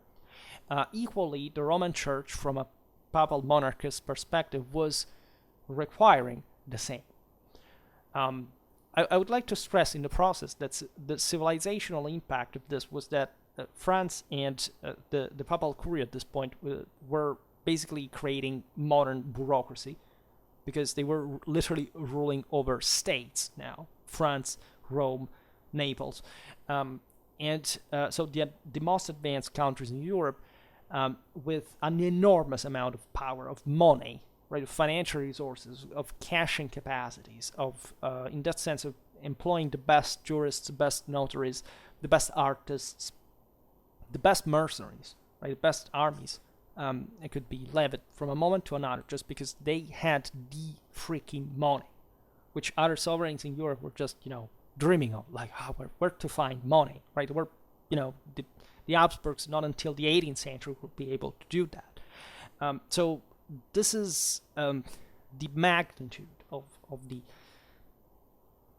the great medieval civilization. It actually dies in those generations because of the contraction of the system, the problem of, then the plague, war that engulfs the whole freaking continent. So there is a regression. In fact, in art also, there is this coming back of chthonic monstruosities, a bit like during the Romanesque period with the devils, with the allegories of death, with this kind of putrescent corpses and all. This hubris of darkness, and that you see through the late medieval art. But previously, it had been the human ideal of transfiguration that we see of divine transfiguration that we see in the celestial greatness, again, of the Gothic cathedrals that had to be made of pure light. That was the architectural principle of the Gothic, that had to reflect light from everywhere and not just embodying universal and divine perfection in the process. In fact, we stopped building cathedrals in Europe at that time because they costed too much. We completed them just in the modern and contemporary era. Because what even started in medieval civilization was so big that we didn't have temporarily the resources to invest in, given the problems that now were coming. The Gallican demands were, after all, quite simple. They were the pure Ghibelline ideology, telling the truth. I mean, they were saying that sovereigns were superior. They ruled over the church. It's a purely Caesaropapistic concept that you can switch in both ways. Like Boniface VIII was as Caesaropapistic as Philip IV because all they wanted was to be heads of the universal church and heads of the head of the universal empire, right? Just as the Holy Roman emperors, aspired to, as long as they had the power to practically achieve that, and now instead leaving room to France in the process. So it was that, right? There were different ways this was juridically elaborated from a theoretical point of view. Some said that, the moderate version of Gallicanism said that the papacy had fundamentally conferred to the King of France some privileges that in theory could be revoked by the same papacy, let's say regarding, for example, the appointment of bishops in by the French king in France, in the French church. Others said that since Carolingian times was again the imperial ideal of Roman, of Germanic origin, said simply who rules controls the church as well, so the kings should do that. And this was again understood in a universal sense. Again, what you get with the Protestant reform is something very different, because there is also a nationalization of the church. Of course, the French were in part,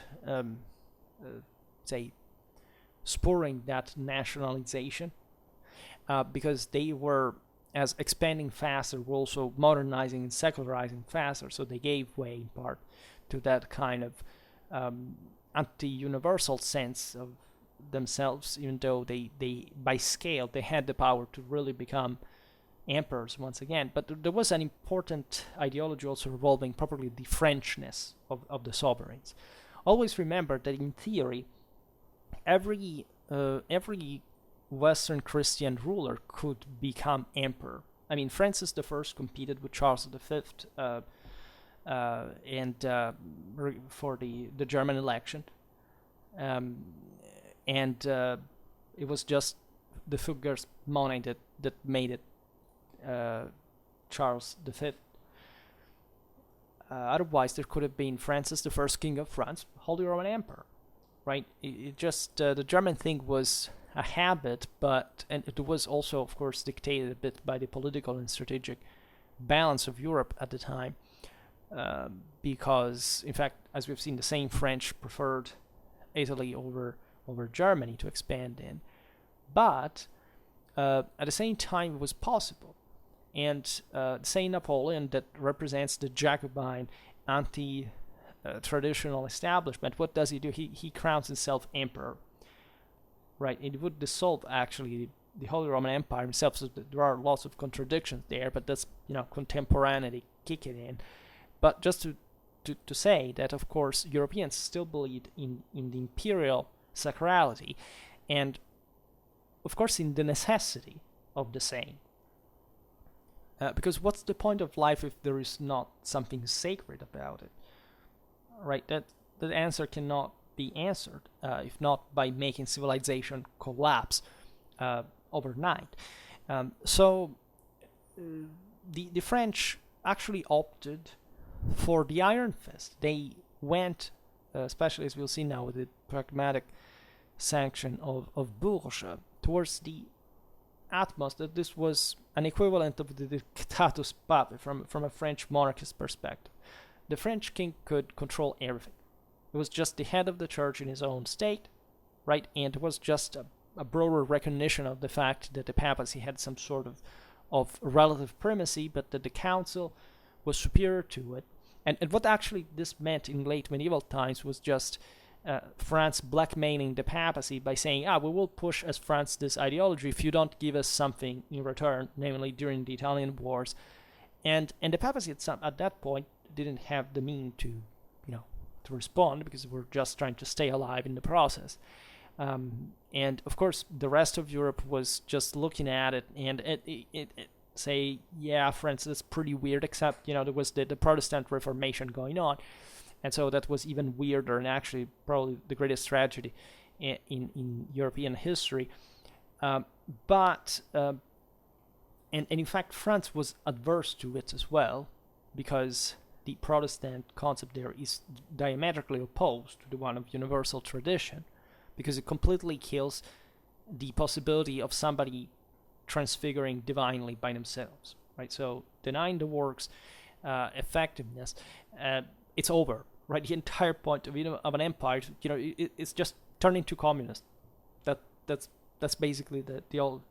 You just started it. It's starting decaying. It's better if you get to the ultimate end of that, and that's what also essentially ethno-nationalism is. The first step towards, or actually a much more advanced, secularized, modernized step towards communism.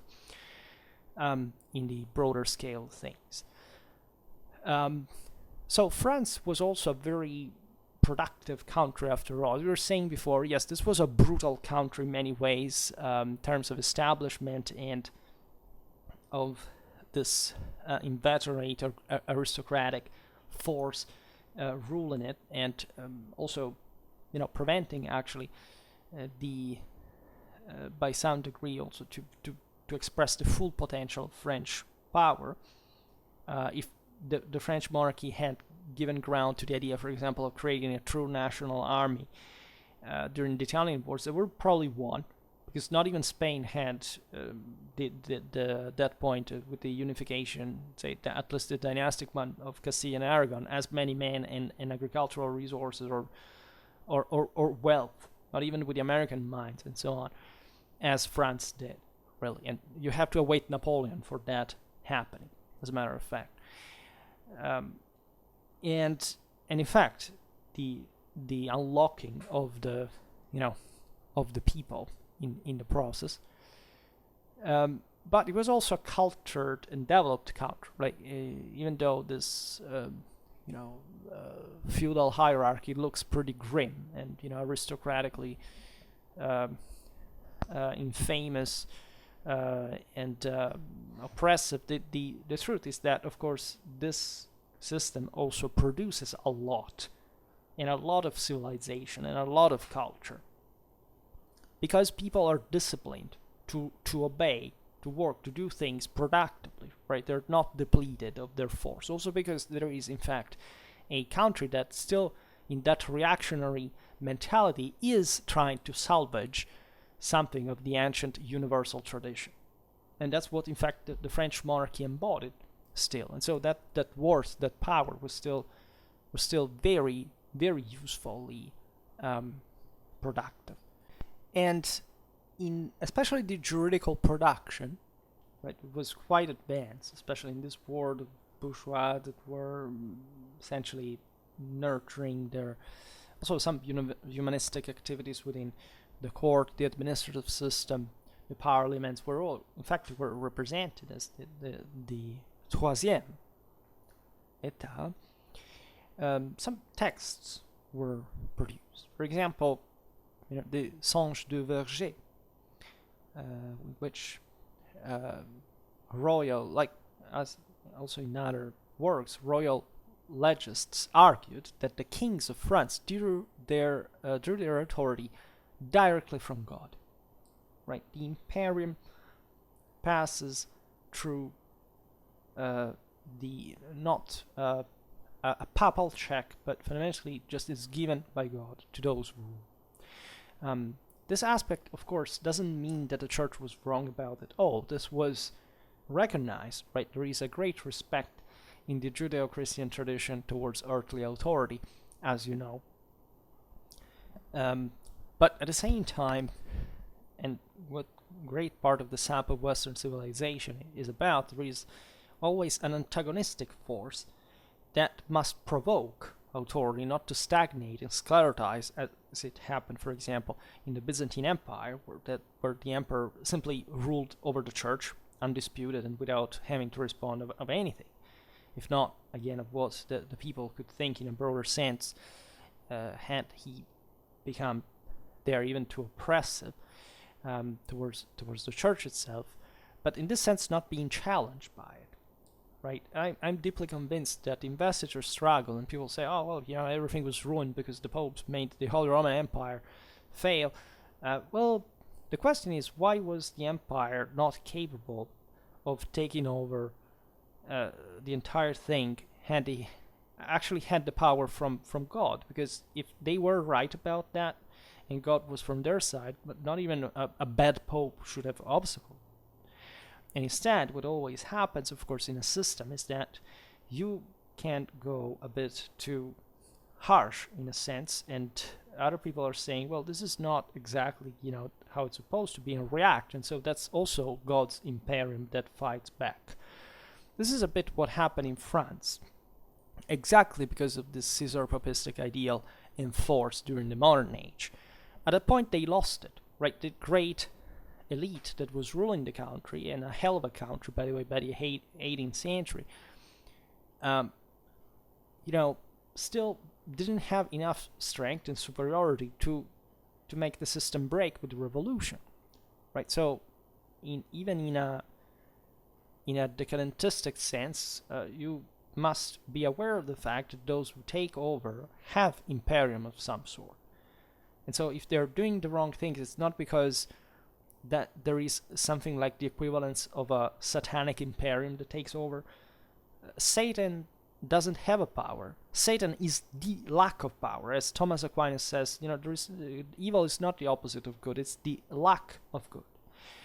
So if the French revolutionary armies were actually pretty good ones, right, in a blend between the royal and the citizenry one, and they resisted quite well, you have to understand that also modernity was provided with an imperium of some sort, more diluted, because qualitatively the masses have less worth, but still collectively functional. And a true empire manages to keep the masses disciplined and functional, because the masses at that point know that the ruler is doing something functional and evolutive, like the statal achievements also.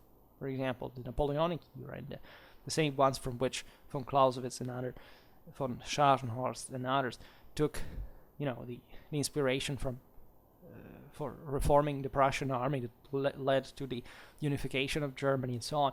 You can hardly see in modernity evil just per se. It's just an illusion. There is always good and evil. We should be happy of the fact that we have so much power today. The only problem is that we are not good at handling it.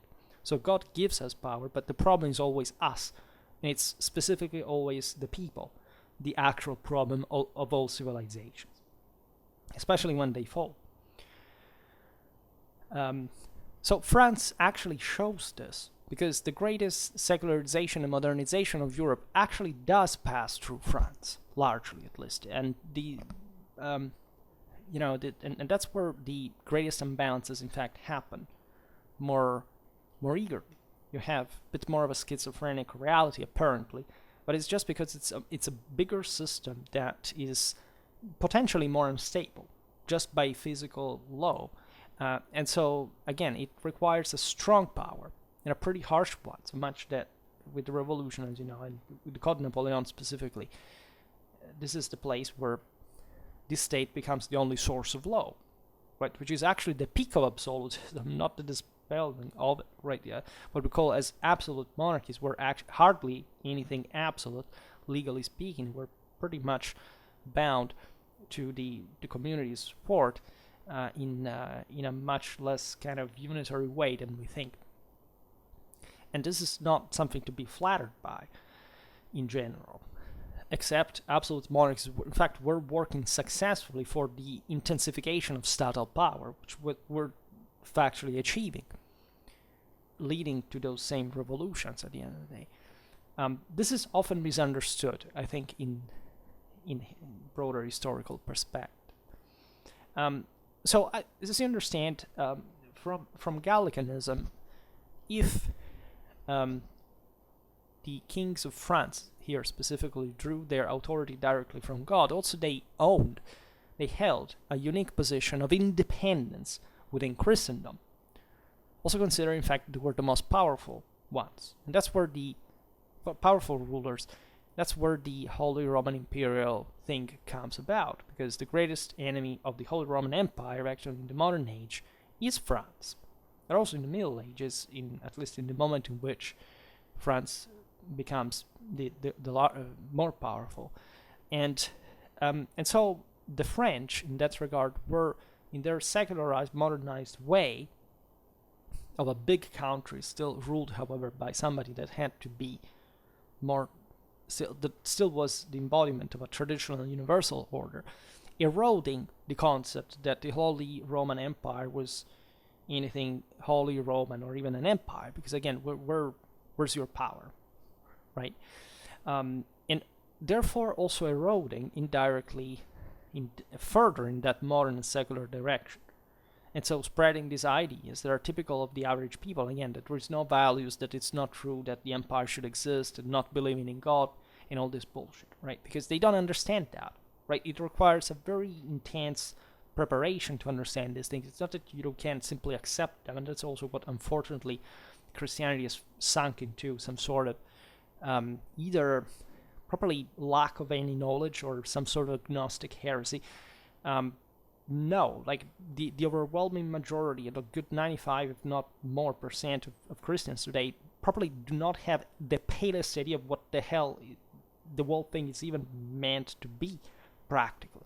And it's appalling, and that's, again, the result of having not maintained iron fist enough to discipline people to use their own iron fist in a rational, because you cannot use that if you're not a rational person, right? Violence, the problem of extremism is not in the possibility of the people taking over.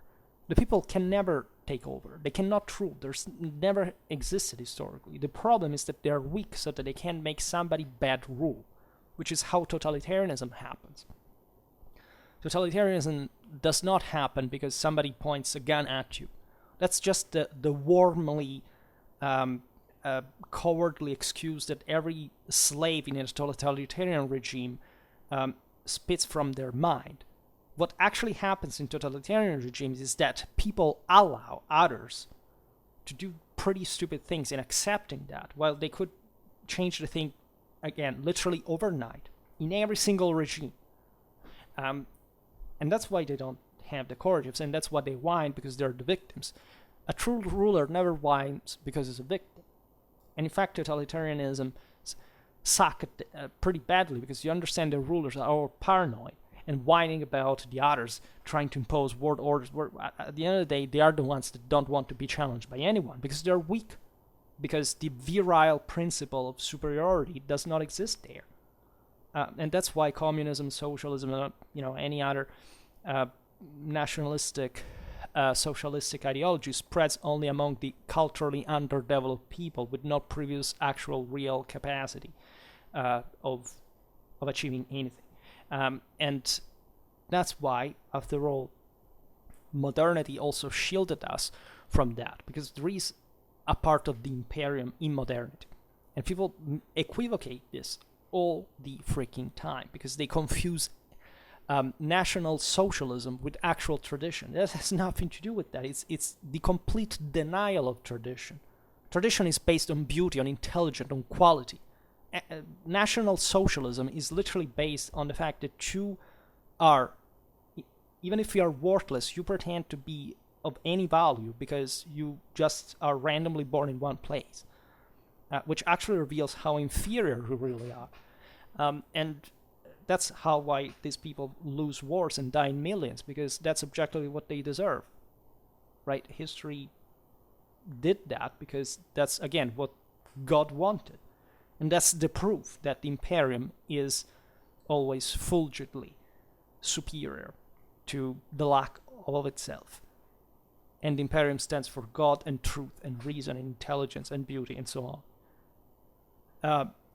Now, the French, as you know, were very much monarchistic also in juridical culture. In England, everything was under the watchful eye of the parliament. The king was hampered in many possible ways. In France, there was the idea that even though common law, especially in northern France, like these so-called pays de droit coutumier, so custom law, common law, as opposed to the pays de loi écrit, there was Roman law in Occitania, did recognize the traditional role at the end of the Middle Ages of the king as being in charge exclusively because he had to protect the rights of the communities. If he was not capable of doing that, he had to be overthrown. The concept was there, except in this sense, one of the consequences was, first of all, the system that kings could not emanate other laws unless there was a gap in the discipline of some sort. So the communities had not contemplated that. Of course, in practice, when you have to build a state, you have to issue a lot of laws. And the French, generally speaking, were much more supportive towards the French royal initiative of regulating, in fact, state building fundamentally. And as such, there was also a result in Gallicanism as a doctrine that the crown's insistence that the French church exercise independent authority over ecclesiastical appointments, religious courts, and church revenues within the realm. Right? So, in other words, the country was accepting the king squeezing in part the church, in spite of what the popes really thought. As you know, there were Protestants in France that eventually were expelled in the 17th century, but France and the monarchy were unwavering overall, properly as a state, in favor of Catholicism. Right? Even the same Bourbons that came to power with Henry IV, these were the heads of the Protestant faction. They became Catholic to rule France. And Henry IV's grandson expelled all the Huguenots from there. So just imagine it. And the reason always being, of course, that the extremistic fringe that expresses kind of also more this kind of secularistic, modernistic ideas against orthodoxy. And in part, that's the bad side of modernity from the other side, because you realize that the Protestants, again, were denying the divine transfiguration through works, whereas the monarchy was still saying, well, that's what we do, that's what we embody as rulers, because otherwise we wouldn't even exist. That's why it was so important, right? We're purged. To the benefit of France, well, many say that France lost a lot of wealth, a lot of people, manpower, because the Huguenots also were kind of productive people. They went working in Prussia and other, also in other actually more tolerant Catholic countries. But at the same time, the compaction of the country in many ways was perhaps in the longer run more ensured by these measures, right? That modernistic idea that, again, the quicker you cash, the better you're gonna be. Well, that's not good. That's also a great part of the reason why Western values have been in crisis for so long, because it does not really depend on that, right? That's actually a short-sighted and small-minded idea of capitalizing immediately on certain things without having a bigger plan, right? If you are not resilient, if you don't know how to exist, if you don't want to have a civilizational plan and goal in order to solve problems on a bigger scale, you cannot quite and if you're not willing to make a sacrifice, even to lose something momentarily, you cannot really achieve much, right? So the greatest powers are the ones that are able to make dangerous and also painful moves, but never wasting their own power inertly, right? You may suffer at the moment, but if you insist now, you will have more later, right? This is a concept that is at the root of any political strategic principle, and whining because of oil and gas prices, frankly, that does not sound like very intelligent, especially by those who pretend that, to be conservative while not even know how to, to respond to the ABC logic of any political and strategic reality. Like, you have to fight and you have to pay a price for it.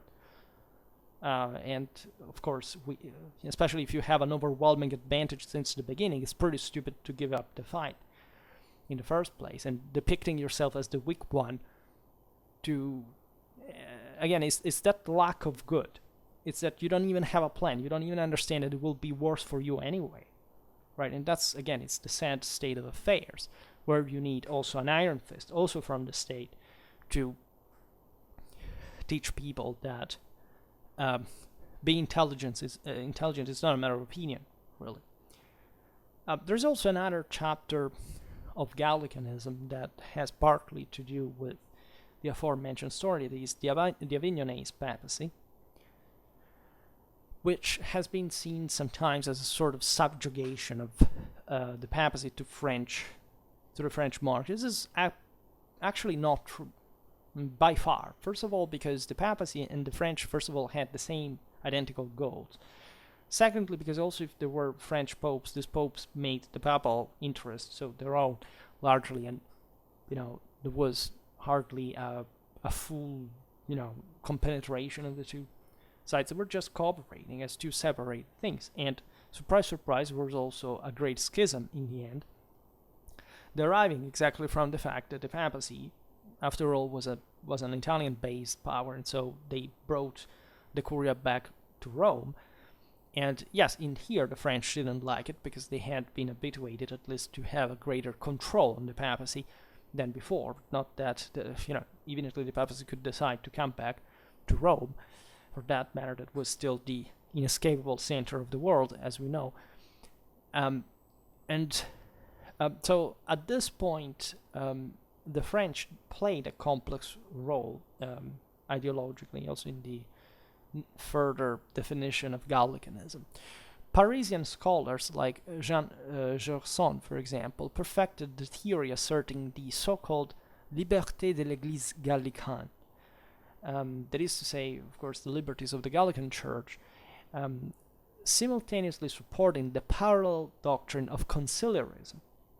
That is to say, calling for the Council of Bishops to limit papal prerogative. And there were these chances at the councils of Constance and the one of Basel to express these ideas. These, as you know, were convened for, first of all, to put an end to the schism, and that the one of Constance, 1448, was the most important, but also the Council of Basel. There was an expression that was summoned because of Jan Hus mostly, and but it was a great occasions for all powers to convene and discuss, etc. There was a general support towards the opportunity that there was arising for France. That is to say, actually, in a moment of weakness of the papacy, to stress the superiority of the council. And in fact, while French monarchs initially supported the Avignonese popes in the Great Schism, by 1398 they temporarily withdrew obedience from both papal claimants, which were a very good chance to say, look, the church is so split that there is no such thing like a unity of it, and so it's actually secular rulers that have to think about that. So France is the most powerful one, so we can, at least for as far as the French church is concerned, also because it was the only one they controlled, to stress our own prerogatives within the country. Naturally, France didn't go as far as saying that they were the head of the universal church. It's just their ambitions, of course, that brought it at some point on the fore as an idea, but it was implicit just in the broader hegemonic potential that France had over the continent. Again, that's why Napoleon crowned himself, taking away the imperial crown of the papal hands and pope that he had kidnapped, by the way. So that expresses what the radical extreme would have been. Like a French king of the 15th century would have never done such a thing. It would have been, taken out immediately. So there were limits to this. But as France was concerned, concerned within the country, the monarch was there, basically reserving for himself the privilege of regulating the church, the French church, as he pleased, and without papal interference. If not, of course, obeying to the council, that was still important, but depriving essentially the papacy of those broader prerogatives. The only problem being that these theories were relatively new, right? Well, it's true that the 15th century was a kind of a dark phase in many ways, and France was coming back with Charles VII. In fact, there is the pragmatic sanction of Bourges in 1438. The 100 Years' War is not over yet, but there is also a need by the French kings to reassert themselves within the same France, which was also one of the reasons why the control over the church was necessary, especially in a country where the church was so powerful in general. And we were seeing this also in the video we recently made about Louis XI. The problem was how to present this internationally, right? What kind of prerogatives did the French king have and how to assert it? So before we express the most extremistic views in this, which were in fact the ones issued with the pragmatic sanction of Bourges, that conferred to the French king essentially a plenary power on the French church, that basically said that the council was superior to the Bishop of Rome, and that Rome had fabricated from the Pseudo-Isidorian decretals and other documents, etc., this entire idea of primacy of papal monarchy and so on, and also that the Pope could not excommunicate a community unless all the members of it were in fact punishable with the interdict, which was basically a way to say that the Pope could not excommunicate anyone, because we could always find a way to say that this was not true, that not all of these people were punishable for some reason. So this also actually rowing a big, forwards in the process of disgregation of universal authorities in general, because if you start splitting hair regarding, regarding communities and what they do, but they don't do, basically up to an individual level, you realize that that entire concept again of collective responsibility as far as a regime is standing, like is destroyed, because in theory even a single person could go out there and kill the tyrant, and if they don't do that, they simply can be cowards. And so you cannot simply say that not having repressed them equates to them not being guilty of any sin, nor that you simply being passive to a certain power means that you're not responsible for what that power does, right? So these thoughts actually are more dangerous than they seem, even if you take out the fact that this was a direct criticism to the papal monarchy that had saved Western civilization during the spread of heresies, the growth of the same, and had contributed to order the world of the time magnificently from a juridical, a scientific way, a moral way, and that France had actually participated deeply as a culture in the same work. So in many ways this was another world after the 14th century crisis, in which again the universal together with the the crisis of the broader civilization, the entire universal principles had gone in crisis as well. Every country started to do a bit more on their own, not conceiving those enormous efforts for carrying out a universal struggle. Everything was much more regulated. There was, in this sense, an improvement on a single base, but this facilitated, in fact, that kind of the spread of this kind of relativistic ideas in a way that missed the entire point of universalism. Then you wonder why there was things like the Reformation and beyond. In any case, at the papacy was you see the pragmatic sanction of Bourges issued in the 1438 Synod contained 23 articles giving Gallicanism legal form. So this was the manifesto of French prerogatives relative to the Gallican Church. And the papacy consistently opposed this legislation. It was, however, superseded only by the Concordat of Bologna in 1516, because again, it was during the Italian Wars, the French were even willing to negotiate on the sanction, but they were using it as a political weapon. They were essentially telling the papacy, look, we are, if you do not obey, we will push these ideas further, and so your power will cripple further. And this was quite concrete move, because it was true, it was real, right? France didn't pass very beautiful times at this point, because it was always involved in some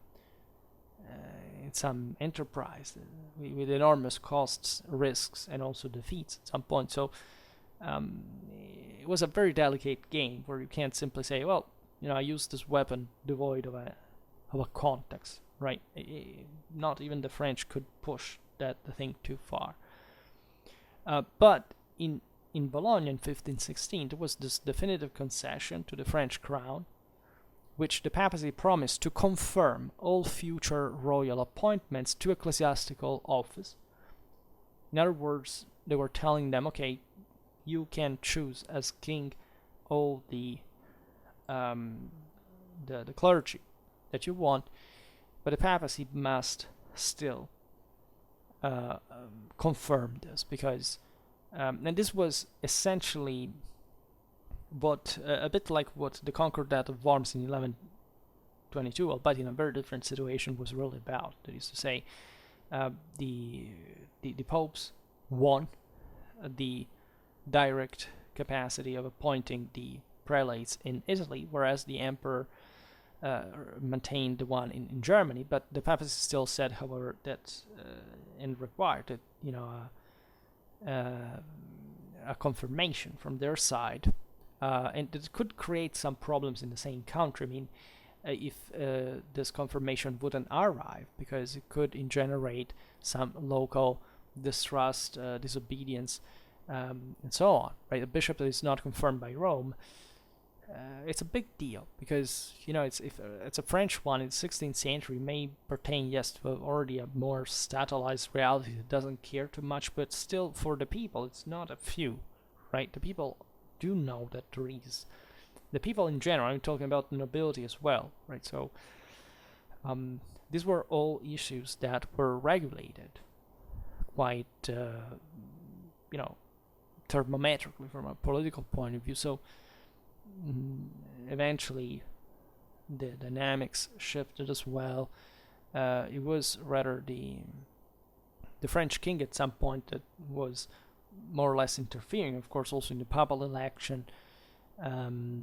But we will see this perhaps at another point. In any case, yes, these were Catholic countries. Like, as we were saying before, France will have problems with Protestantism, and it will remain soundly Catholic, though Italy also, it's basically the only country in Europe that didn't witness wars of religion, and so the main Catholic axis there was quite importantly connected with France. Like Spain too was, of course, also ruling over parts of Italy, and after the Italian wars, the general inclination was in favor of Spain rather than France. But at that point, still the possibility of the French re-entering the Italian peninsula, and so also mitigating the Spanish rule, was a mean used also by the popes that always maintained very deep relations with the French monarchs, as they were needed in many ways also to counterbalance diplomatically the French support against the Ottomans, and making leverage on the fact that, again, France was a most Catholic country and had to behave as one. So because the people were Catholic objectively, so the at large the king could not behave in a anti-Catholic way, right? There was simply no way to give in France green light to some kind of the ideas contained within Protestantism, and thinking that the crown would have held under them, right? So they were obliged. But as I understand, it's a pretty shrewd move. We are in the Renaissance, the moment of great, cynicism in many ways, for which the raison d'etat is more important sometimes than the same Christian precepts. But there is also this other idea of navigating a Christian power through perilous water to get more far. And that's what essentially the French kings were trying to do, because at the end of the day they were loyal to France, to their power, to the monarchy, and as such they were doing what was also needed, right? You have to think the French were happy of helping the Ottomans. There were surely very many remorses there, from the side of rulers like Francis I, Louis XIV, but they, at a point, it was either them or the others, right? And all these powers were always one step from annihilation on the battlefield, and they needed these measures. So, as you understand, there was a broader ambiguity, and that's the reason why medieval Gallicanism left a mixed legacy. There was no temptation to support domestic Protestantism, but at the same time, France remained isolated from the Counter-Reformation Church. That's yet another issue. In Italy, in Germany, in Spain, there was a deep interaction, say at level, ecclesiologically speaking, and level of, in fact, the church administration and so on, regarding what the standards, the discipline, the practice had to be.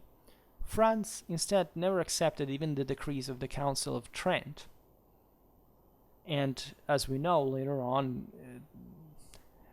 the French supported even Protestant princes during the wars of religion. They supported Sweden against the Habsburg during the 100 Years' War, and the general Protestant cause in Germany. But that's a very distant world from the Middle Ages, in some ways at least, or at least one that was tilting towards a much greater, say, to dimensions that were too big to just fit in the medieval mechanics. Gallicanism reached its fullest statement in the 1682 declaration of the French clergy drafted by Bishop Busset, whose 4 articles, though repealed only 11 years later, remained the basis of the French church-state relations until the 20th century. And perhaps we will talk about this in some other depth. For today, however, I stop it here. I just hope that you enjoyed this video. If you did, please share it. Otherwise, leave a like or subscribe to my channel if you're interested in my upcoming content. And for now, I thank you heartily for listening to me. I wish you a nice time and see you next time. Bye.